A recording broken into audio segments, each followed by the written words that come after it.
Herzlich willkommen zum Tune. Wie schön, dass du da bist. Deine Videoarbeit No Gods, No Masters von 2017 wird im Hamburger Bahnhof als Einkanal-Videoarbeit mit 4 Audiokanälen in der Ausstellung Magical Soup gezeigt.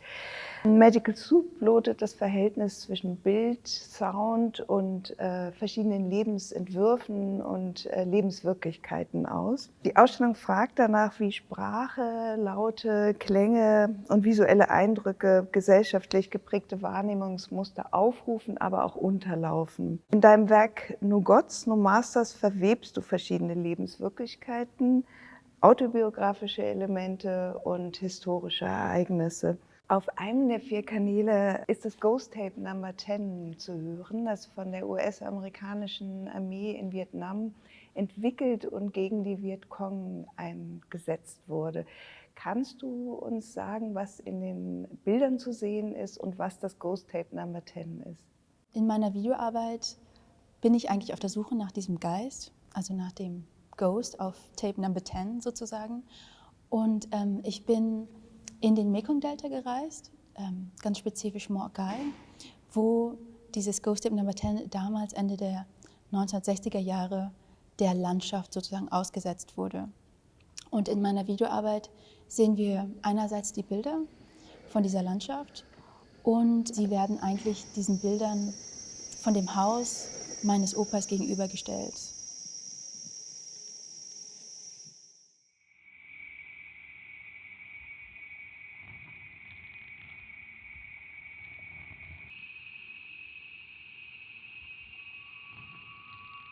Wir befinden uns innerhalb des Films dann in dem Wohnzimmer, also das ist eigentlich ein Altarzimmer, wo meine Familie betet.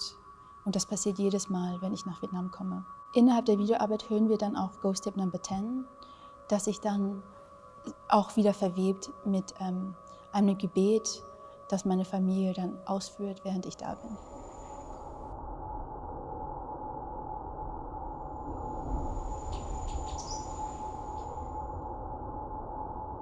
Die 4-Kanal-Installation ist eigentlich so aufgeteilt, dass sie einerseits aus Field Recordings besteht.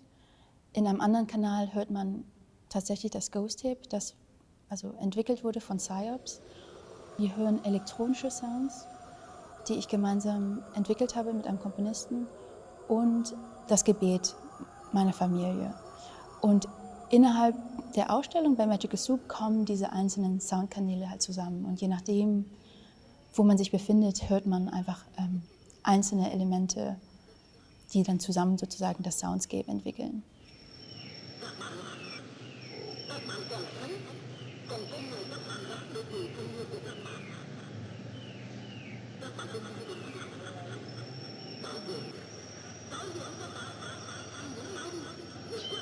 Welche Wirkungen oder Nachwirkungen hat das Ghost Tape Number 10 in Vietnam? Also das Ghost Tape Number 10 ist ja eigentlich ein komplett erfundenes Stück Sound, das von Psyops entwickelt wurde. Es geht halt so los, dass eigentlich Psyops eine Recherche, also eine langjährige Recherche gemacht hat in Vietnam zu vietnamesischer Spiritualität. Und auf dieser Idee, dass in Vietnam, wenn du stirbst und nicht beerdigt wirst nach einem gewissen Ritual, dass eigentlich deine Seele für immer in so eine Art Hölle wandert und nie zur Ruhe kommt.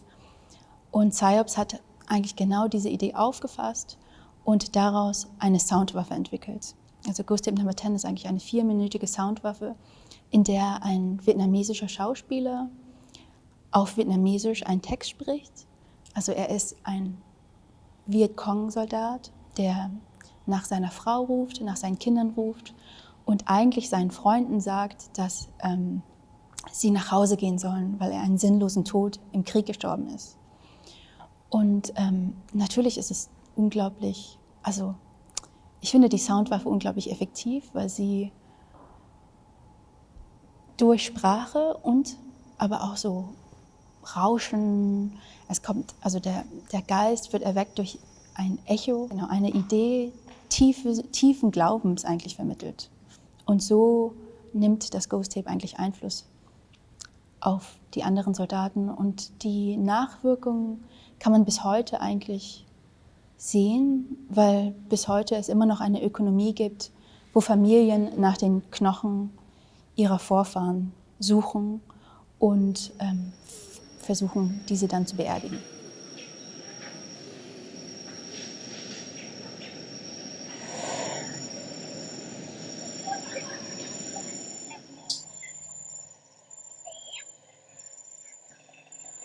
Also PSYOPs ist eigentlich die Psychological Operations of the US Army und sie hatten eine 6. Bataillon in Saigon, wo sie eben dieses Ghost Tip entwickelt haben. Aber PSYOPs ist ja an sich eine Rieseneinheit, die auch ganz andere psychologische Waffen entwickelt hat. Zum Beispiel gab es im Vietnamkrieg dann auch so, das sah dann so aus wie so eine Spielkarte, auf der Knochen sind und auf der Rückseite steht dann, das ist deine Todeskarte, die du gerade vom Boden aufgehoben hast und genau, der Tod naht. Und es gibt ganz viele unterschiedliche psychologische Waffen, die PSYOPs versucht hat zu entwickeln.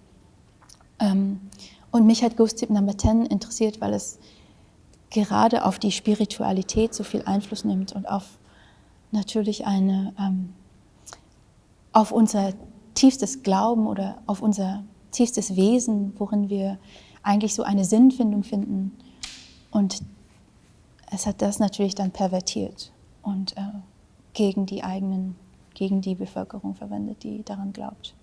Nochmal zu dem Sound im Speziellen. Erzeugen die verschiedenen Frequenzen, die du einsetzt, bestimmte Wirkungen? Also verwendest du zum Beispiel Töne, die dafür bekannt sind, dass sie Angst machen, oder wieder andere Elemente, die vielleicht Vertrauen schaffen und einem Ruhe geben, weil sie an etwas Gewohntes erinnern? Ja, innerhalb dieses Ghost Tapes kommen ja auch eigentlich so Sounds zusammen, die fast so klingen, als wären sie von einem Horrorfilm inspiriert. Also du hast das Rauschen von dem Dschungel, du hast das Echo eines Geistes und das verwende ich auch wieder in diesen elektronisch manipulierten Soundelementen in meinem Film. Also du hörst auch schon dieses Zirpen, das so ein recht high-pitched Sound ist. Das kommt immer wieder. Und das wird dann wieder diesem sehr meditativen, mit dieser sehr meditativen Zeremonie eigentlich gegenübergestellt, wo meine Familie immer wieder dasselbe wiederholt und so langsam das Medium ruft, damit ich mit meiner Oma sprechen kann. Dieses Meditative bringt, glaube ich, auch eine Form der Gewohnheit oder des Vertrauens, oder es weckt zumindest dieses Vertrauen. Ähnlich wie bei dem Ghost Tip geht es ja auch um eine Familie, also um einen fiktiven Vater mit einer Frau und einem Kind. Und er ruft ja auch immer nach seiner Frau und dem Kind und seinen Freunden. Genau, aber es funktioniert in diesen beiden Aspekten natürlich unterschiedlich voneinander. Also, aber es hat beides einen sehr religiösen, auch ja, spirituellen Hintergrund. Und eine Wirkung, der man sich nicht unbedingt entziehen kann. Genau, also die Wirkung, was auch interessant ist an dem Ghost Tip zum Beispiel, ist, dass die Wirkung relativ unklar ist und bleibt, weil man natürlich nicht berechnen kann, wie viele Menschen nun den Krieg aufgegeben haben, weil es dieses Ghost Tip gab. Also du kannst es ja nicht wirklich messen. Aber trotzdem glaube ich, dass es natürlich im Unterbewusstsein was ausgelöst hat. Du hast deine Arbeiten auch in Vietnam gezeigt. Welchen Unterschied gibt es in der Rezeption? Wie reagieren Rezipientinnen dort auf deine Arbeiten? Reagieren die anders als in Deutschland, in Berlin zum Beispiel oder London? Ja, in Vietnam gibt es generell eine Zensur. Also eigentlich darf man nicht wirklich über den Krieg sprechen. Von daher ist die Rezeption, glaube ich, gefiltert dadurch, dass man nicht frei über den Krieg sprechen kann. Also wir hatten zum Beispiel auch den Fall, dass wir eigentlich eine Form der Selbstzensur praktizieren mussten, als wir die Texte übersetzt haben, also von Englisch ins Vietnamesische. Und das ist, glaube ich, schon einfach ein großes Problem. Das ist natürlich auch eine große Thematik, die viele andere Künstler beschäftigt in Vietnam, die Zensur. Und ich glaube, andererseits war die Rezeption interessant, weil ich auch mit einem amerikanischen Journalisten gearbeitet habe, um die Zeitungsartikel zu entwickeln.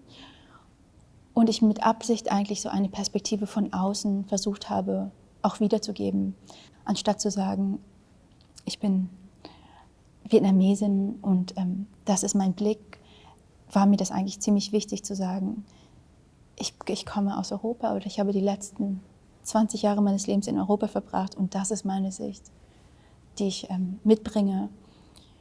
Und innerhalb der Arbeiten gibt es natürlich auch ein Element der Fiktion, die versucht, diese beiden Dinge oder Welten auch zu überbrücken. Insgesamt erschaffst du mit dem Sound mehr noch als mit dem Bildmaterial einen Raum. Also würdest du sagen, dass du mit Sound fast bildhauerisch umgehst, skulptural? Ist es für dich ein raumbildendes Element auch? Ja, schon. Also mich interessiert natürlich auch sehr, wo der Sound herkommt. Also welche unterschiedlichen Positionen du einnehmen kannst im Verhältnis zu dem Sound oder wo die Soundressource herkommt. Und mich interessiert natürlich dieses Spiel zwischen diesen unterschiedlichen Audiokanälen und wie sie zusammenkommen und in welchen Momenten sie zusammenkommen und wie das sich natürlich anhört, wenn ein Sound von hinten kommt oder von vorne und Dinge sich dann verweben. Ähnlich funktioniert das natürlich auch in den Bildern. Also du hast einerseits diese sehr fotografischen Elemente, wie du schon sagst, und andererseits ein bewegtes Bild, das dann aber gleichzeitig wie eine Art Slideshow an dir vorbeigeht. Also, und solche Dinge interessieren mich, weil natürlich auch das bewegte Bild oder wie es auf uns Einfluss nimmt, bleibt in meiner Videoarbeit recht unklar. Also du hast zwar diese Zeremonie und gleichzeitig hast du das Ghost Tape, das aber auch nur auf Vietnamesisch sozusagen zu hören ist. Also es gibt auch keine Übersetzung auf Englisch. Also man versteht eigentlich den Inhalt des Gesprächs nicht. Und die Sounds bleiben auch ziemlich abstrakt. Also du hörst zwar den Dschungel, aber der Dschungel ist elektronisch so manipuliert, dass man nicht ganz genau verorten kann, wo man sich befindet. Ähnlich funktioniert das halt eben auch in den Bildern oder die Verpixelung, die Verzerrung. Ein invertiertes Bild wird auf einmal farbig und verblasst dann wieder in Schwarz und Weiß. Und ich wollte eigentlich auch einfach einen Bezug zu Erinnerungen wecken. Also das ist natürlich auch ein Bezug zwischen dieser Geschichte des Ghost Tapes von Ende der 60er Jahre und eine gegenwärtige Geschichte, die innerhalb meiner Familie stattfindet und die immer wieder stattfindet, wenn ich komme. Und diese beiden Teile vereinen sich eigentlich dadurch, wie ich mit dem Sound und mit dem Bildmaterial arbeite. Sind Bild- und Soundelemente für dich gleichwertig oder würdest du sagen, du fängst vielleicht manchmal mit dem Bild an und dann kommt der Sound hinzu oder umgekehrt interessieren dich bestimmte Sounds und von da aus entwickelst du Bildebenen? Ja, in dieser Arbeit ging es auf jeden Fall von dem Sound los, also eigentlich über meine Recherche in das Ghost Tape. Und dann war mir aber sofort klar, dass ich dorthin reisen möchte. Es ging eigentlich eher um die physische Erfahrung mit dem Geist. Also ich bin wirklich dahin gefahren, um diesen Geist zu finden, wo auch immer er oder sie sein mag. Aber es ging schon darum, zu versuchen, in Bildern diesen Geist aufzunehmen oder ja, also eine Aufnahme davon zu bekommen. In dieser Arbeit sind Sound und Video eigentlich gleichwertig, obwohl ich viel länger an dem Sound gearbeitet habe als an den Videoaufnahmen, weil für mich eigentlich so die Klangsprache natürlich sehr wichtig ist, um auch dieses Ghost Tape zu vermitteln. Aber je nach Projekt sind es ganz unterschiedliche Triggers, die gewisse Dinge hervorrufen oder wie ich mit gewissen Elementen arbeite. Dieses Projekt ist natürlich auch sehr recherchelastig. Also da steckt einfach sehr viel Recherche dahinter, die man in der Videoarbeit nicht sieht, die dann aber durch die Zeitung zum Vorschein kommen. Es gibt im Zweiten Weltkrieg eine Operation, die hieß Coral Sea. Und du hast 2017 eine Arbeit gemacht, die hieß Coral Sea as Rolling Thunder. Beziehst du dich dabei auch auf Coral Sea? Die Arbeit selbst thematisiert ja eigentlich die Napalm-Angriffe der US-Amerikaner auf Vietnam. Verwebst du da auch diese beiden Angriffe? Ja. Worum geht es in der Arbeit? Genau, also der Titel ist natürlich inspiriert von Operation Coral Sea und Operation Rolling Thunder. Also der Titel der Arbeit ist Coral Sea as Rolling Thunder, weil mich diese Poetik interessiert hat. Also diese Poetik, die natürlich verschleicht, was eigentlich passiert, oder zumindest, glaube ich, für die amerikanischen Soldaten, dass ich weiß es nicht genau, psychologisch einfacher macht, vielleicht diese Operation durchzuführen, aber die Titel haben mich interessiert. Und innerhalb dieser Installation zeige ich eine Videoarbeit, die heißt Memory Dispute. Da geht es auch um diesen Streit mit der Erinnerung. Und dort bin ich auf einem Berg in Zentralvietnam, in Bac Ma, ein Ort, der genau Napalm-Angriffen ausgesetzt war, der natürlich den Dschungel dort komplett zerstört hat, der jetzt aber natürlich wieder lebt und neu gewachsen ist. Und die Videoarbeit ist eigentlich so eine metaphorische Studie zwischen diesem Ort in Bac Ma und einem Skin Whitening Treatment, das relativ weit verbreitet ist in Vietnam. Und das ist ein illegaler Prozess, seine Haut zu bleichen. Da werden eigentlich so zwei Hautschichten voneinander getrennt durch eine Säure. Und in einem Prozess von 9 Stunden kann man dann seine erste Hautschicht abnehmen. Und die Hautschicht darunter ist etwas heller als die davor, weil sie natürlich der Sonne ausgesetzt ist. Und so bleicht man eigentlich die Haut. Und die Chemikalie, die das macht, ist illegal. Also die erhält man auf dem Schwarzmarkt. Und dadurch bleibt es auch ziemlich unklar, was sich da drin befindet. Und ich habe da eine Brücke gesehen zwischen dem Napalm und diesem Skin Whitening Treatment. Und in der Videoarbeit, genau, ist das eigentlich ein ständiger Vergleich zwischen diesen beiden Bildmaterialien, wie eigentlich so wie der Körper als Landschaft sozusagen gehäutet wird und die Natur, die jetzt langsam wieder zurückwächst, aber wo auch die Auswirkungen des Napalms unklar bleiben auf die Natur.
Anschluss an No Gods, No Masters hast du 2018 die Arbeit Song for Unattended Items gemacht. Wie führst du in dieser Arbeit das Thema von No Gods, No Masters weiter?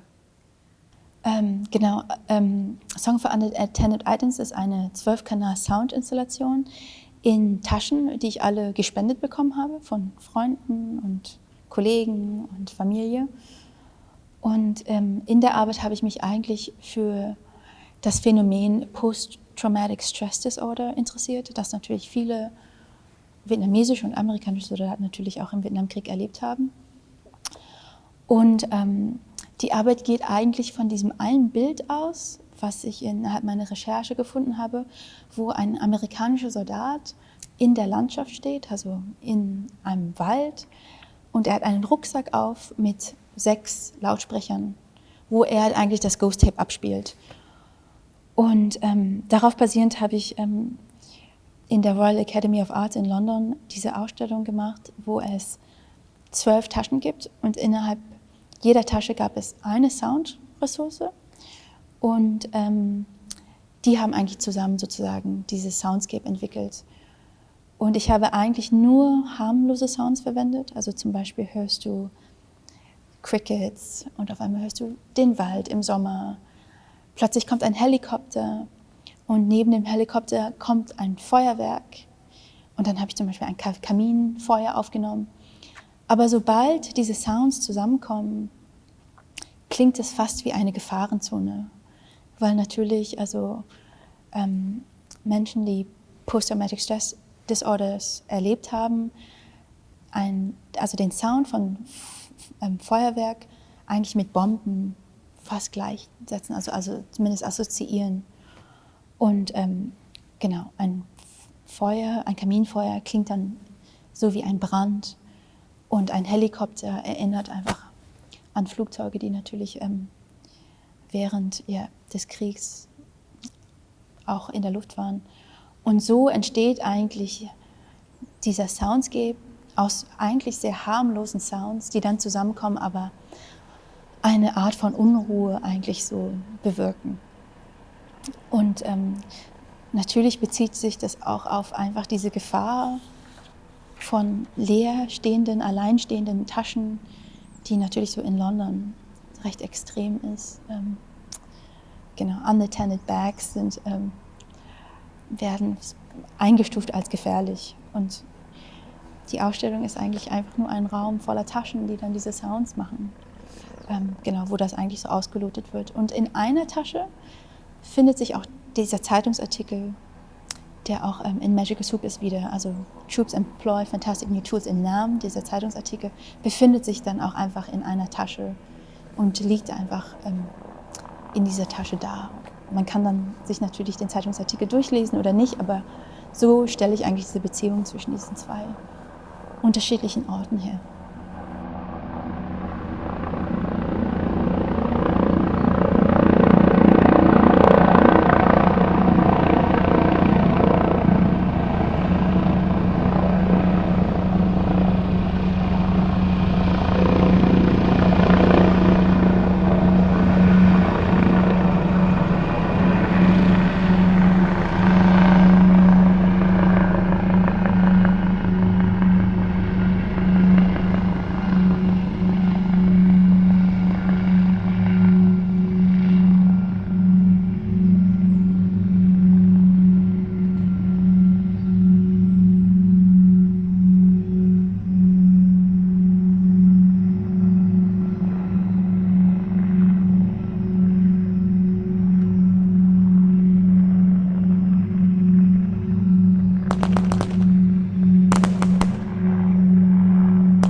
Also du setzt ja oft scheinbar harmlose Sounds ein, um diese speziellen Atmosphären zu kreieren. Oft weiß man auch nicht, wo der Sound herkommt.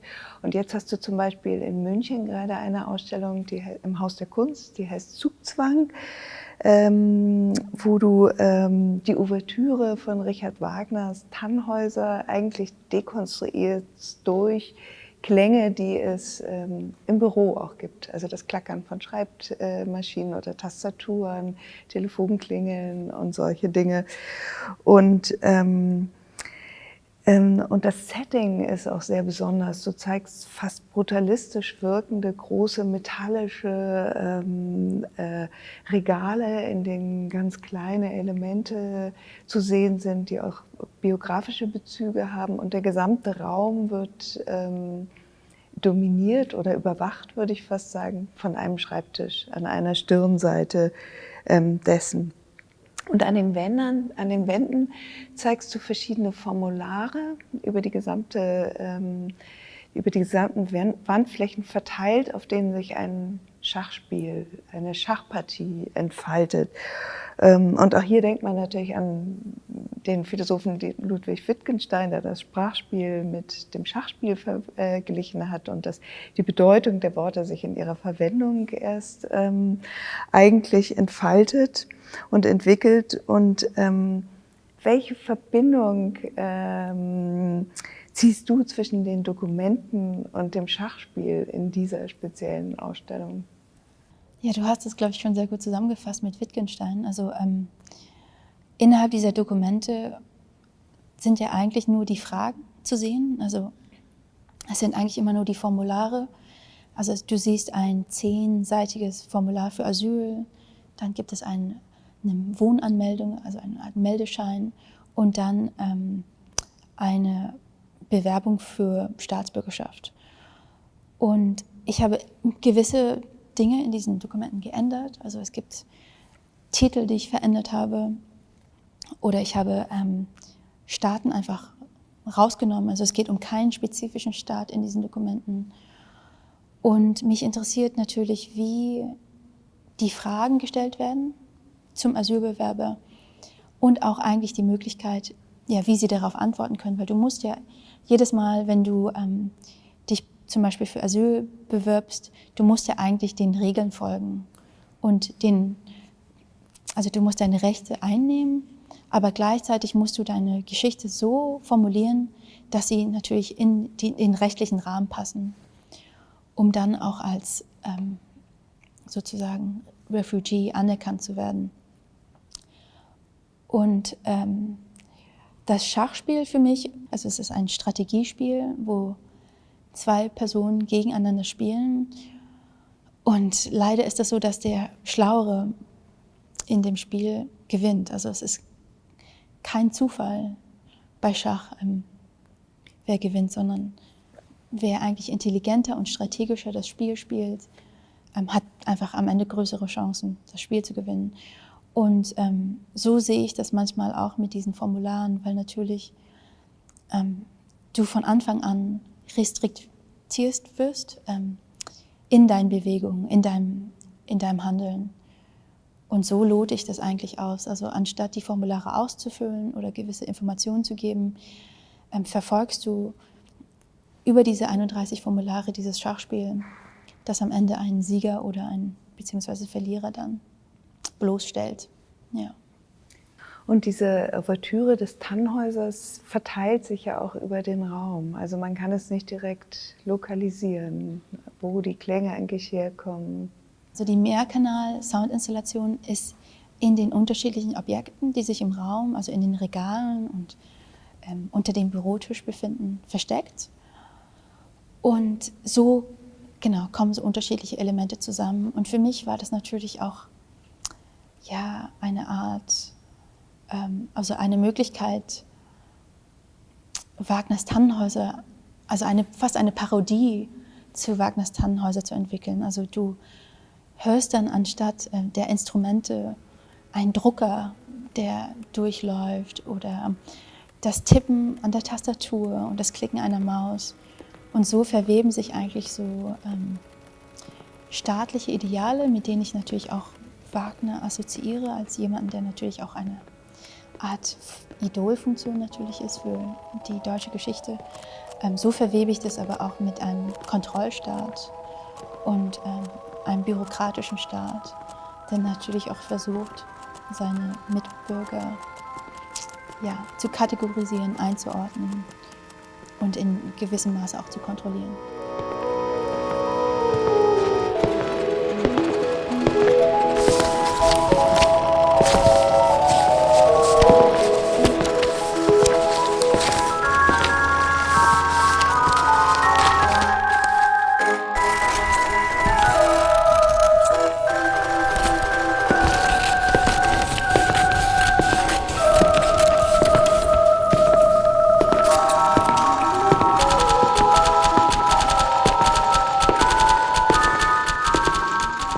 Bezugszwang in München hast du mit dem Musiker Alexis Chan zusammengearbeitet. Zeitgleich läuft von dir auch noch eine Ausstellung bei Nottingham Contemporary, die In Cold Print heißt, wo du eine mehrkanalige Soundarbeit auch wieder zeigst, die du mit dem Komponisten Ville Heimala entwickelt hast.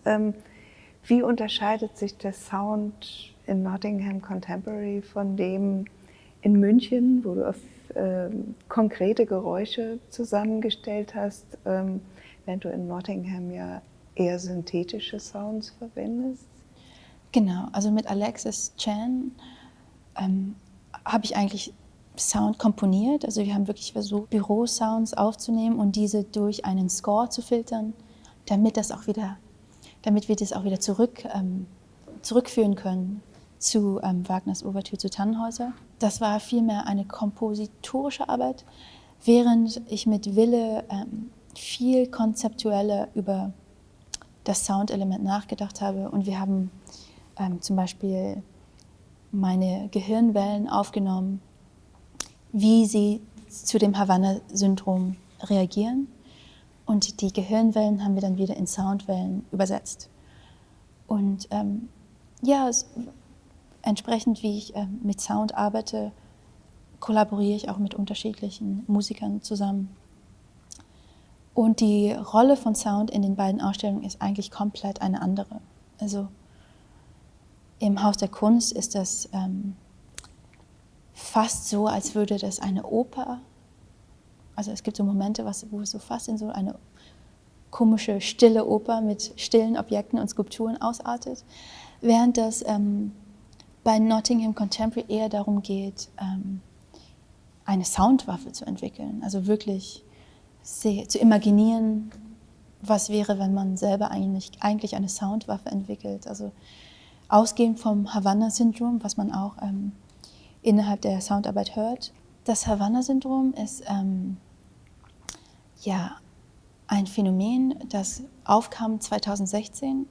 Und zwar haben sich US-amerikanische und kanadische Mitarbeiter der Botschaft in Havanna darüber beklagt, dass sie Kopfschmerzen hatten, dass sie Erinnerungen verlieren, dass sie ihre Balance verlieren und Übelkeit hatten. Und das wurde dann als Havanna-Syndrom sozusagen gecoint. Und angeblich wurde das ausgelöst durch eine Soundwaffe oder eine Soundfrequenz, die man nicht verorten kann. Es wurde vermutet, dass Kuba, also die Regierung, eine Frequenz entwickelt hat, die es geschafft hat, eigentlich so Gehirnschäden in den US-amerikanischen und kanadischen Mitarbeitern, die dort stationiert waren, ausgelöst haben sollen oder verursacht haben sollen. Und ich fand das Phänomen total interessant, weil eigentlich diese Soundwaffe nicht zu hören ist. Also es gibt eine Rekonstruktion der Soundwaffe, die aber auf eigentlich Witness Accounts, also die aus Witness Accounts besteht, also nur aus Zeugenaussagen, die die Mitarbeiter weitererzählt haben. Und diese Rekonstruktion wurde dann aber wirklich von der amerikanischen Regierung entwickelt, um das auch als Beweismaterial genau in Komiteen sozusagen vorzuführen, wie es klingen könnte und was eigentlich diese Gehirnschäden innerhalb ihrer Mitarbeiter ausgelöst hat. Und für mich ist es aber auch teilweise eigentlich eine psychologische Soundwaffe. Also man kann eigentlich die Ressource, also die Soundressource selber nicht lokalisieren. Und ich habe das als Ausgangspunkt genommen für meine Ausstellung in Nottingham in Cold Print. Und die Mehrkanal-Soundinstallation, die ich darauf basierend entwickelt habe, besteht teilweise zum Beispiel auch aus meinen Gehirnwellen, die aufgenommen wurden, während ich mich selber dieser Rekonstruktion dieser Soundwaffe ausgesetzt habe. Und man hört eigentlich, wie mein Gehirn auf diese Soundwaffe psychologisch oder physisch reagiert. Und ja, also es ging wirklich darum, fast so eine Art Soundwaffe hörbar zu machen. So beginnt eigentlich die Ausstellung. Und dann überbrückte die Ausstellung aber auch das Havana-Syndrom mit Ghost Tape Number 10 und anderen PSYOPs-Methoden. Wo es dann natürlich auch wieder interessant ist, weil natürlich Amerikaner, oder die amerikanische Regierung eine andere Regierung beschuldigt, psychologische Waffen entwickelt zu haben und dann natürlich sie aber natürlich auch angewendet haben, also beispielsweise im Vietnamkrieg.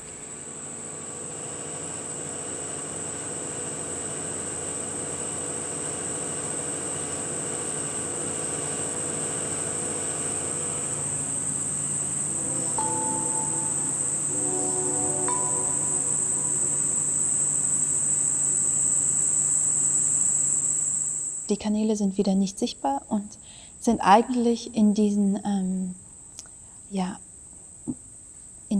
Klamotten versteckt. Und das sind alles militärische Kleidung. Zum Beispiel gibt es ein Military Pilot Jumpsuit oder du hast ein Hemd der vietnamesischen Armee und innerhalb dieser Bekleidung verstecke ich eigentlich diese Speaker und von dort kommt der Sound.